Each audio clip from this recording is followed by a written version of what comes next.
सवाल कयो आहे साहिल खान सियाल बलोचिस्तान खां। उहो त चए त आचर जे ॾींहुं मच्छी खाइण जाइज़ आहे या न। असांजे ॻोठ वारा चवनि था त हुज़ूर नबी करीम सल्लल्लाहु अलैहि वसल्लम हिन खां मना फरमायो आहे। बिस्मिल्लाहिर रहमानिर रहीम। इहो वहम खां अलावा ॿियो कुझु बि नाहे। हर ॾींहं में मच्छी खाई सघिजे थी, इन में का बि मना आयल नाहे। न अहादीस सहीहा में न ई ज़ईफ़ हदीस में इन खां मना कई वई आहे। अल्लाह रब्बुल इज़्ज़त क़ुरान मजीद में इरशाद फरमायो आहे त उहिल्ल लकुम सैदुल बहरि व तआमुहु मताअन लकुम।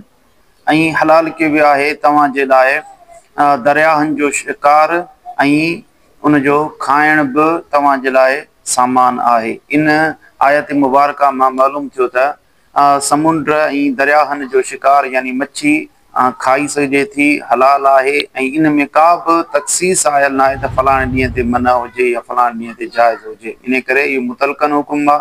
इन करे हर ॾींहं में मच्छी खाई सघिजे थी। अलबत्ता अॻियुनि उम्मतुनि ते इहो हुयो त छंछर जे ॾींहं ते मच्छी न मारियो।